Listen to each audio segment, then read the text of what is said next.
Sharafat is a Palestinian neighborhood in East Jerusalem. Historically, it was located in Palestine, about 5 kilometers to the southwest of Jerusalem. It is mentioned in Jerusalem chronicles from the 13th and 15th centuries, Ottoman tax records from the 16th century, and the travel writings and ethnographies of European and American visitors to Palestine in the 19th and 20th centuries. During the period of Mamluk rule, Sharafat was home to the Badriyya, a renowned family of awliya to whom the village was dedicated as a waqf by the viceroy of Damascus in the 14th century, and whose family tombs continue to be venerated to this day. After the 1948 Palestine War, Sharafat lay in the area to the east of the Green Line that was occupied by Jordan until 1967.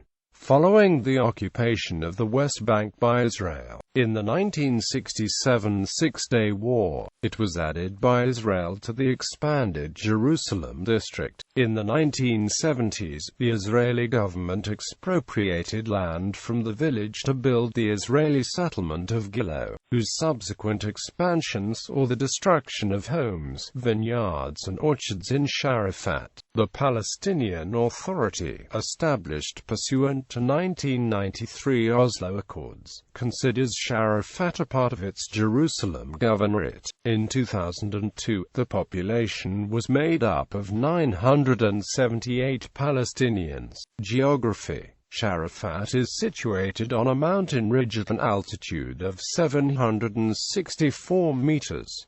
It is located east of the Green Line, in the seam zone. The built-up area of the village lies 400 meters south of Gilo, 700 meters from Teddy Stadium. Some tracts of village land were expropriated by the Israeli government in 1970 for the construction of Gilo. According to Jordan's permanent representative to the United Nations, an additional 1,350 dunams were expropriated in 1983. In 1996, the total land area of the village was 1,974 dunams, with a built-up area of 285 dunams. Of these, 1,962 dunams were privately owned by Muslims, and the remainder was public land. Zahor and Deer Kremasan are often included in land and population surveys as part of Sharafat. In 2003, the combined land area was 8,939 dunams, housing a population of 963 and 245 dwellings. History: Mamluk. During the period of Mamluk rule, Sharafat was home to the Badriyya, a renowned family of century, and whose family tombs continue to be venerated to this. Sharafat is mentioned in Jerusalem chronicles from the 13th and 15th, and the travel writings and ethnographies of European and American. Jerusalem chronicles from the 13th century mention the Hussein, the specific branch who leased the village from a fiefholder is said to be the Jerusalem.It chronicler Muhyiddin al-Din's Al-Uns al-Jalil documents the exploits of Sufi notables in Hebron and Jerusalem, and provides much information about the history of Sharafat in the Mamluk period. The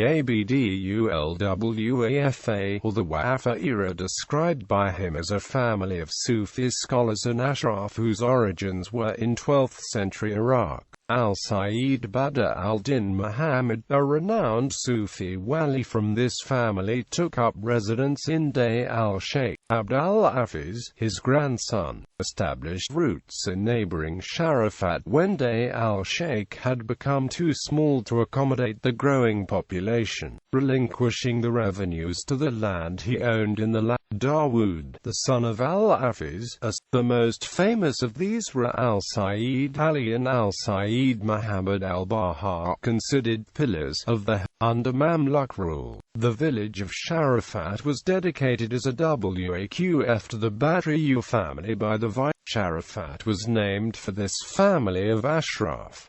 The Palestinian The simple, unadorned tomb of Sit Badriyya overlooks a valley that is today crowded with highways but is still venerated by who believe that she can render assistance in times of drought. Sharafat is listed in a book of the Ottoman Empire that recorded tax-related information for the villages in the area in 1596. Mamluk, a 16th-century Ottoman map situates Sharafat in the green belt around Jerusalem. James Finn, the British consul to Jerusalem during Ottoman rule, writes of visiting Sharafat between 1853 and 1856. He describes it as a small village could be seen from there. The villagers are described as a robust and well-fed people, who expressed to him that they were happily exempt from a family feud between the Abu Ghosh and piece of nearby Beit Safafa, and in 1880 the houses were of stone, and the water supply was from Ynhockey. In her book Bertha Spafford Vester, an American who writes about the grave of a female saint in the village who was venerated in a room provided by the village sheikh, which was, in 1931, the population of the village. In interviews with area residents conducted between 1925, when asked which villages were renowned for having more daughters, Sharafat was named along with the villages of. After the 1948 Arab-Israeli War, Sharafat lay in the area to the east of the Green Line, owned a house in Sharafat where he hosted members of the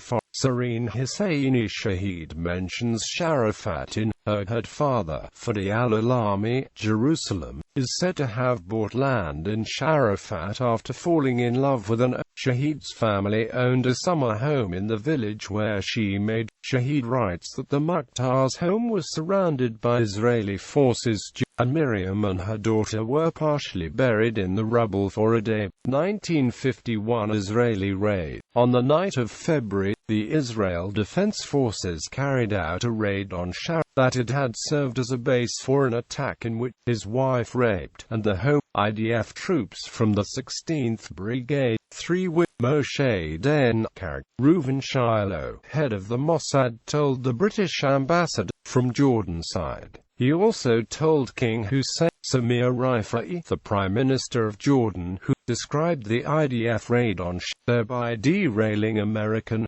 following the occupation of the West Bank by Israel in the night, and it came to form part of Israelis' expanded Jerusalem municipality in the government expropriations of land east of the Green Line in the Green Belt around Jerusalem in 1970 enabled the creation of Jewish satellite neighborhoods, among them Gilo, which was constructed in 1973 on land belonging to Palestinian residents of Sharafat, Beit Yala, and Beit Safafa. The impact of the land confiscations in Sharafat is discussed by the permanent observer of the Palestine Liberation Organization to the United Nations in a letter dated November 6, 1986. The case of Halima Abd al-Nabi, a 70-year-old woman, whose home was demolished in 1986, is outlined therein in detail. In the early 1970s, 40 dunams of land were confiscated from the Abd al-Nabi family in order to build roads for the new settlement of Gilo. The kitchen and well of the woman's house were destroyed around this time, and to accommodate Gilo's expansion in 1976.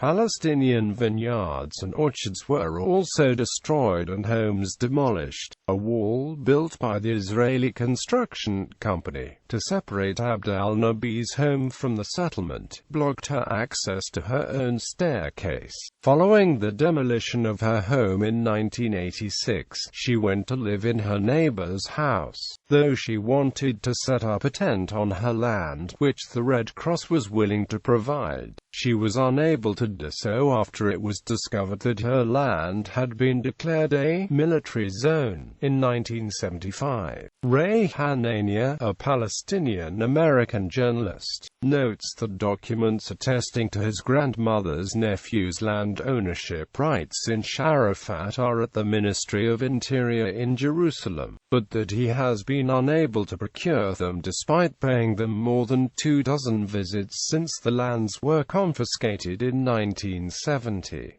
Hanania describes the land of Sharafat as a rambling field of olive trees and small orange groves, noting that to Palestinians the land is everything.